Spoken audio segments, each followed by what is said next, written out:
The lips of wisdom are closed except to the ears of understanding. The Kybalion. Since the dawn of time, secret organizations have ruled our society from the shadows. Organizations that have garnered the most notoriety include the Illuminati, Skull and Bones, Scientology, the Rosicrucians, and the Knights Templar, among many others. It's very well known that these organizations possess some secret knowledge that allows them to have an unfair advantage over the masses. They have closely guarded these secrets, which are only possessed by the elites of each society. Now, a lot of these organizations have either been destroyed or have gone deep underground. Very few members remain active today. One organization that has garnered the most attention is the Freemasons. It is said that the Freemasons have been around since the Middle Ages, but their origin story is actually shrouded in mystery. Initially, they were responsible for constructing magnificent structures, especially Gothic cathedrals throughout Europe.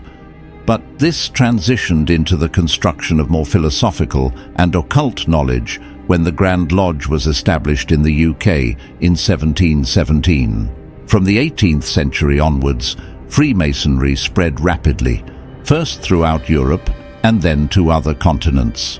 As it spread, it evolved and diversified, leading to the formation of various Masonic rites and orders, each with its own structure and variations in rituals and degrees. There are three pathways for the Freemason. The first and compulsory order upon joining is known as the Blue Lodge, where there are 3 levels to pass: the level of the apprentice, the degree of the fellow craft, and finally, the Master Mason. For many Masons, these first 3 degrees are merely a stepping stone to the higher truths. Many Masons will openly admit that the Blue Lodge teachings are purposely deceptive, intended to hide the real truths of Masonry until one is worthy of receiving them. Masonry, like all religions and secret societies, conceals its secrets from all except the adept under false explanations and misinterpretations of its symbols to conceal the truth, which it calls the light. The truth is not for those who are unworthy. According to some very notable Freemasons, like Albert Pike, many Masons are uninformed about Masonry because the craft has purposefully kept the truth from them, which leads them to publicly claim that there is no secret. In truth, they're simply not aware. The greatest truths are not found in the Blue Lodge, but only when one pursues the more advanced degrees, like the York and Scottish rites of Freemasonry. But one may only pursue the advanced degrees where the real secrets are kept after completing the Blue Lodge. The most notable of these rites is that of the Scottish Rite, and the highest secrets are possessed by the highest rank in the Scottish Rite, the 33rd degree Freemason. To date, there are very few 33rd degree Masons, as this honor is bestowed once every 2 years to those who contribute in the highest form to the organization. But the 33rd degree isn't the highest degree of Freemason. Even higher still is when a 33rd degree Mason is finally awarded the Grand Cross. It is so rare that one encounters a 33rd degree Mason awarded this Grand Cross in their lifetime. There are only a handful of them living at this moment. At this point, you might be wondering, okay, what's the big deal? They just get a fancy title, and that's it. Well, here's the scary truth. What if our world leaders are Freemasons who are responsible for making crucial decisions about where our society will head? Well, it already has, and it continues to do so to this day. Here's a shocking truth. As many as 14 US presidents have been Masons, and equally as many vice presidents. Masons have dominated the US Supreme Court from 1941 to 1971, and many other vital organizations that dictate our societal decisions. According to the Congressional Record of 1987, 41 members of the federal judiciary were Masons, 18 senators, 76 members of the House of Representatives, and at least 2 of these senators were 33rd degree Masons. It is clear that Masonic influence extends to the highest levels of American government. Masonic ideology runs within the veins of our society and dictates our everyday lives, and we don't even know it. Here's what's even more curious. Some of the greatest minds were also Freemasons, and it's abundantly clear that they possessed some secret knowledge. Wolfgang Amadeus Mozart, Sir Winston Churchill, George Washington, Benjamin Franklin, Mark Twain, Henry Ford. I could go on. What is this secret knowledge that they all possessed, and why is it kept under such great lock and key? My many years of research have led me to this point, and I believe I've been able to crack the code. Today, I want to reveal to you the secret of Masonic knowledge, which also has surprising parallels to many other ancient teachings, such as hermeticism and even ancient yogic knowledge. There are, in essence, 4 main laws to this knowledge that will allow you to create reality. Throughout this video, not only am I going to share with you these laws, but also the keys that allow you to put these esoteric laws into action. With that, let's jump right in. One of the greatest 33rd degree Masons that ever lived, in my opinion, is a gentleman by the name of Manly Palmer Hall. What's so interesting about Manly Hall is he was one of the few who made an effort to reveal these secret teachings to the masses, and he mainly did this through his books. Unfortunately, a lot of his books are very difficult to comprehend, and many people haven't been able to understand them. So, in this video, I'm going to share with you the 4 main laws that keep reverberating through all of his texts, but in particular his book called The Secret Teachings of All Ages. I'll be sharing what these laws are. The issue is that what most people try to do, especially nowadays, is take these symbolisms and teachings found in these holy books a little too literally. When we take these teachings literally, we actually do them a disservice because they weren't meant to be literal. What you can see, touch, and what is subject to the senses. You can't just take them literally. You have to go beyond and learn to deconstruct these teachings. With all of these teachings, they've either been forgotten throughout the ages and not properly passed on, or they've been taken too literally. Another interesting thing to note is that in the Bible, Christ's disciple asks him, "Why do you speak in parables?" To which he replies in Matthew 13:11, "Because knowledge of the mysteries of the kingdom of heaven has been granted to you, but to them it has not been granted. To anyone who has, more will be given, and he will grow rich. From anyone who has not, even what he has will be taken away."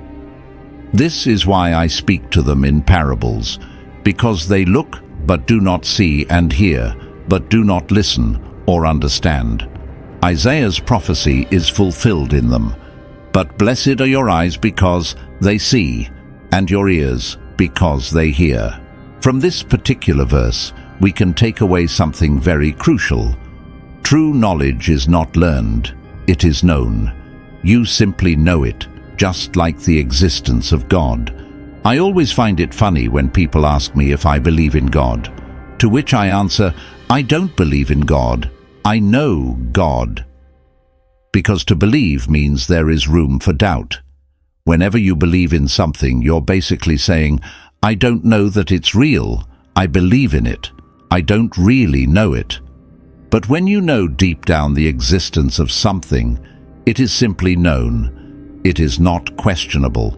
There is no doubt. With these 4 laws, my wish for you is to internalize them, to fully know them, because I know that if you do, and the realization occurs within you, these laws will become a way of being for you, not something you have to do.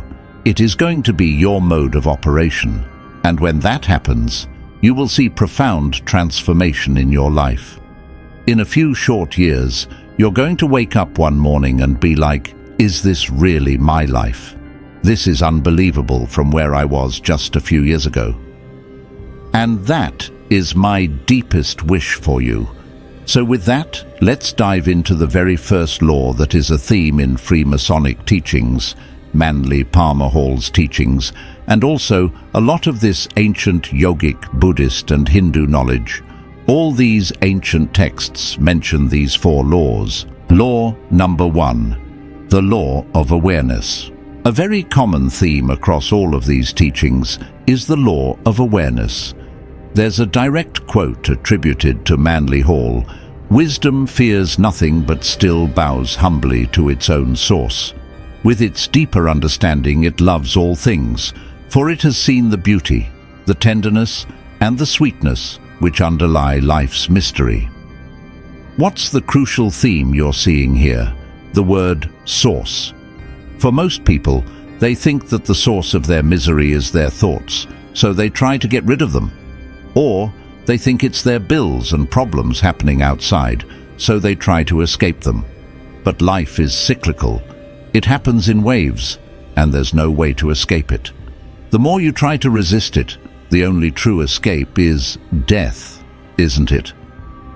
Without getting grim, how do we become almost dead to those things so they don't cause us suffering? How do we detach completely and take a step back? By going to the end point, the 0 point, or the source. How do we go to the source? By stepping beyond all physical occurrences outside and all the mental occurrences inside. The mental internal happenings, the thoughts and feelings, are still outside of our true self. In ancient yogic knowledge, they understood this from the start. The teachings of Patanjali in the Yoga Sutras, written around 3,000 years ago, discuss the source of all reality and how everything came spontaneously from nothingness. Nothingness started to become aware of itself. Movement within nothingness created awareness. Movement within awareness created consciousness. Movement within consciousness created mind.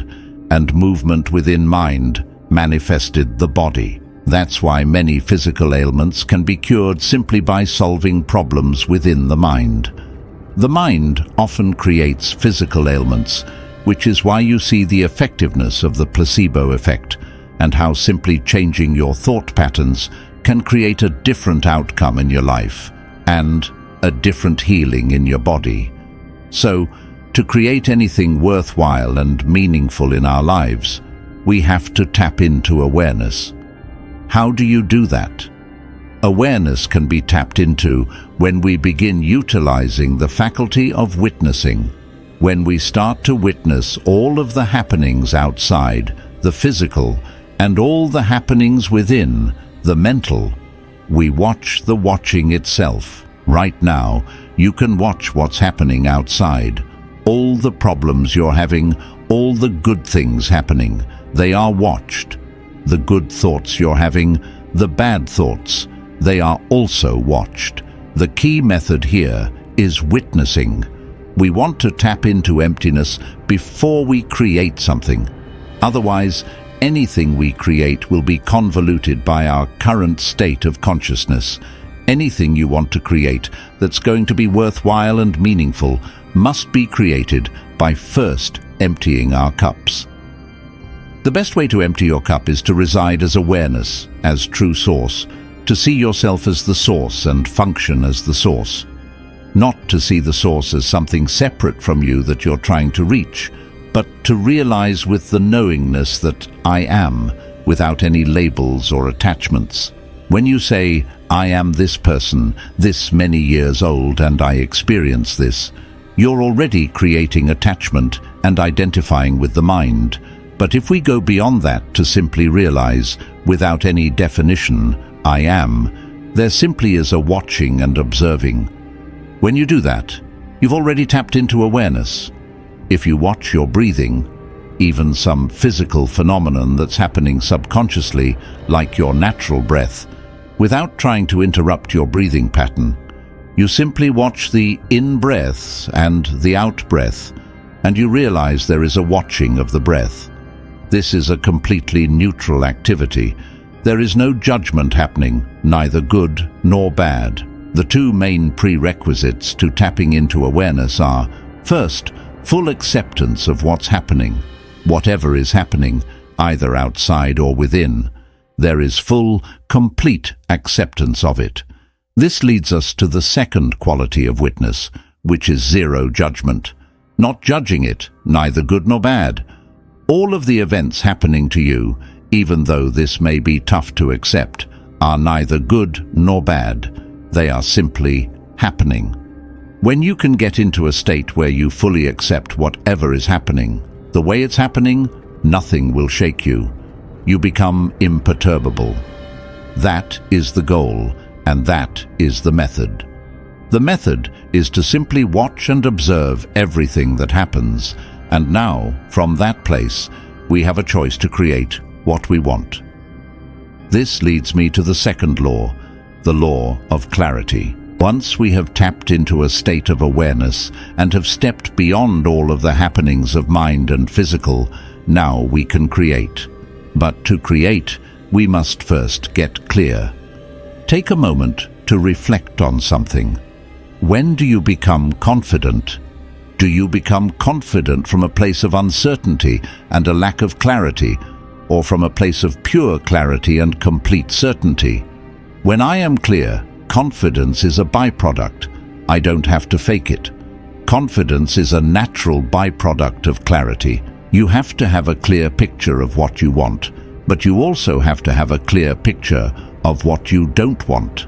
Manly Hall actually says in Secret Teachings of All Ages, man's status in the natural world is determined, therefore, by the quality of his thinking.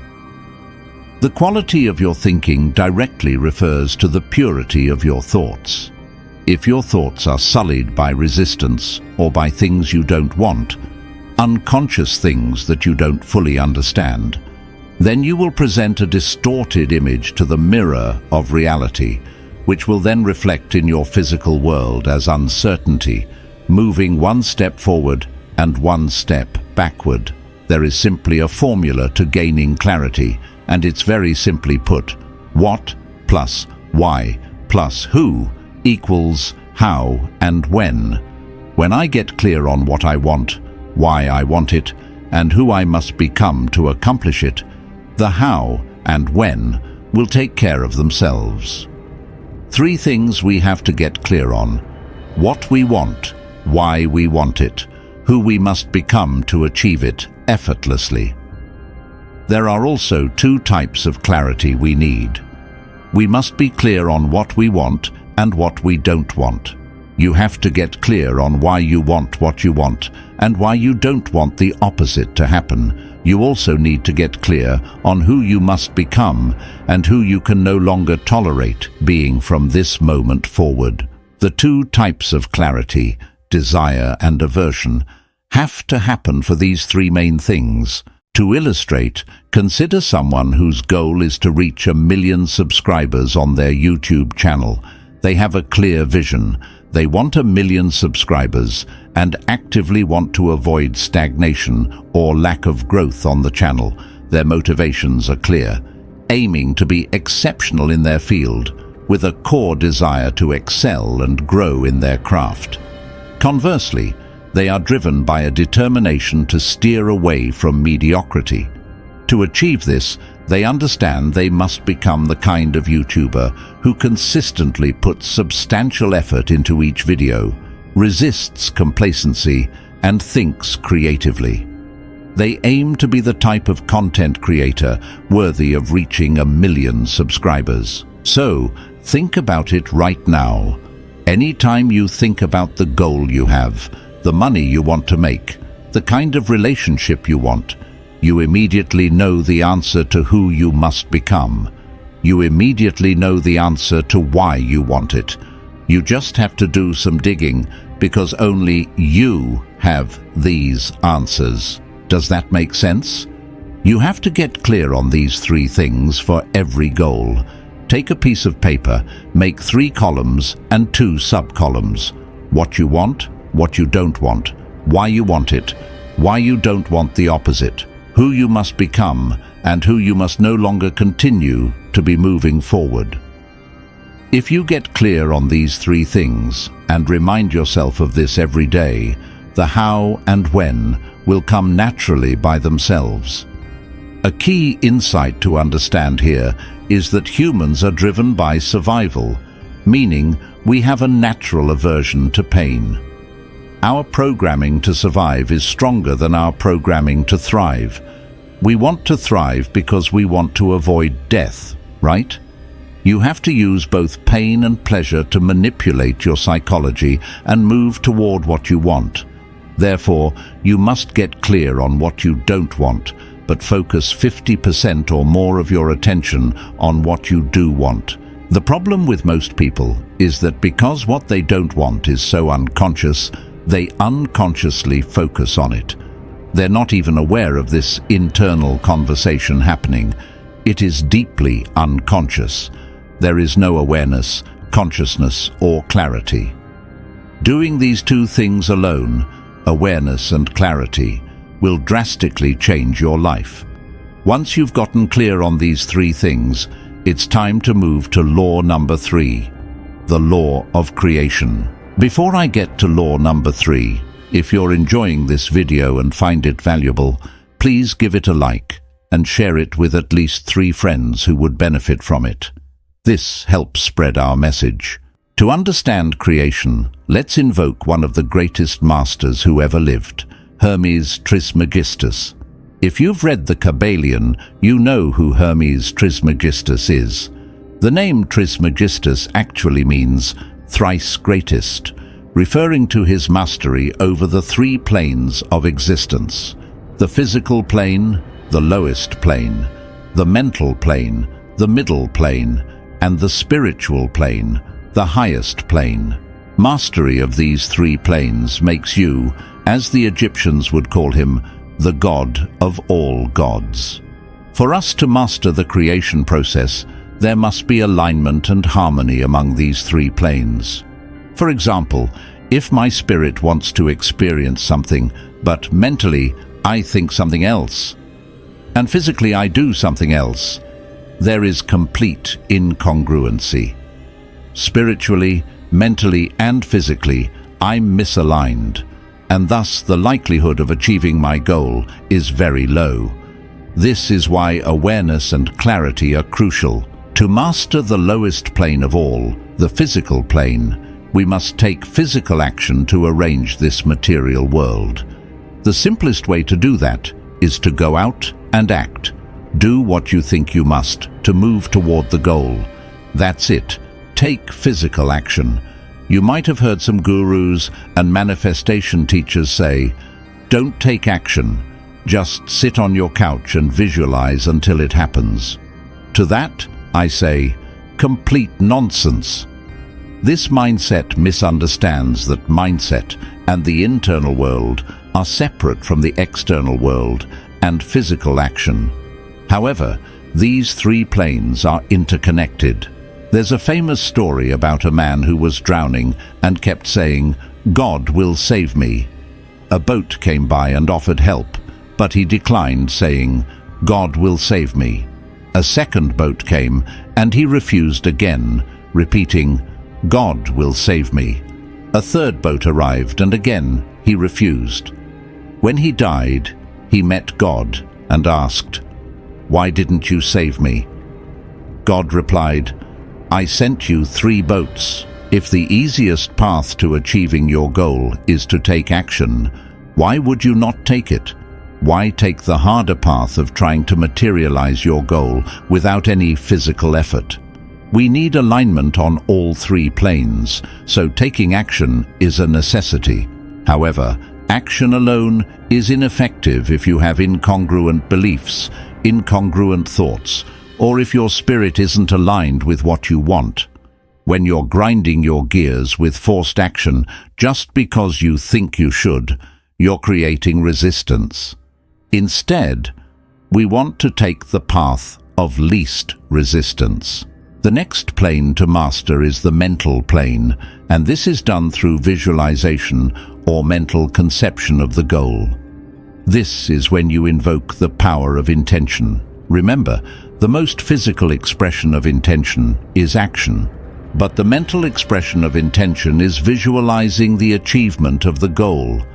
You have to be able to see it in your mind's eye, even if not as a visual picture. It could be an affirmation or another method that mentally affirms the achievement. Finally, mastery of the spiritual plane is achieved through meditation, connecting with Source.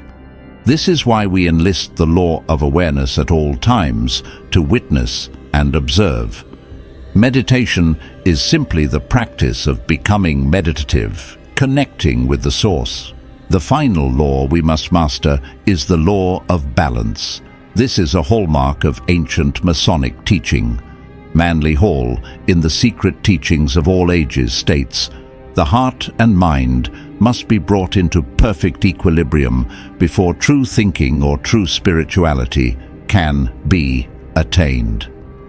In ancient yogic knowledge, there's a saying about balancing Vaira and Asa. Patanjali, in the Yoga Sutras over 3,000 years ago, discussed the need for balance. If you do not bring yourself into balance, the universe will create balance for you, as it is a perfectly balanced system. Whenever balance is disturbed, a counterbalance is created. In yoga, the law of Vaira and Asa states, there must be a balance between effort and surrender. Simply put, whatever we do, we must do without the expectation of receiving. Have you noticed that when you give without expecting anything in return, things just come back to you naturally? When you can get into a state where you fully accept whatever is happening without judgment, and your actions are motivated without the need for results, you move with the path of least resistance. This allows you to reach your goals naturally, free of anxieties, attachments, or fears of failure. When we're in equilibrium, we're moving along the path of least resistance. Imagine this. We have intention energy that's used to achieve our goals. When we have too much attachment, we can't use 100% of that energy effectively because it gets siphoned into resisting failure. When I'm overly attached to my outcome, I'm subconsciously saying, please don't fail, please don't mess it up, which means that only a small portion of my energy is actually directed toward my goal. However, if we could direct 100% of that intention energy by saying, I am free, God is with me, let's just go, then the fear of failure fades. We feel light and free, like a child, ready to pursue our goals without reservation. That's the power of balance, when we no longer feel weighed down by our desires, but move toward them freely and joyfully. When you reach this balance, any endeavor becomes a natural expression of it. You'll simply be in balance at all times, moving uninhibited, and life will unfold naturally by itself. Two key things to understand for implementing this balance. Know that we all have outcome goals, things we want to see happen, but outcome goals are not 100% in our control. They're often second or third order effects of something we do or focus on. Does that mean you should never set outcome goals? Absolutely not. You should set them, but you should also set process goals, the steps you're willing to take or sacrifices you're willing to make to achieve them. In ancient times, there was always talk of sacrifice to the gods in order to gain something. Think of it as a transaction. What energy are you giving? What is the cost of your outcome? Energy is always conserved, so what you give is what you receive. If I'm constantly giving and sharing value, for instance, then I'll naturally attract customers. But if I hide everything and expect things to come to me without giving, people will reflect that closed-off nature back to me. When you set outcome goals, do your part to your level best and release it to God or the universe without attachment to the result. It is important to know that sometimes results don't come right away. The divine operates on its own timing, not ours. The outcome may not happen immediately. It could happen a month later, or in a way we didn't expect. But as long as you did your part, trust that it will happen when it's meant to. Have confidence that the goal has already happened in some way, so you are not too attached to it.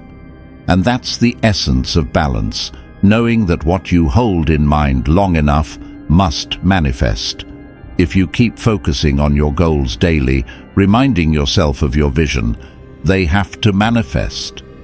Thank you for watching. See you in the next one.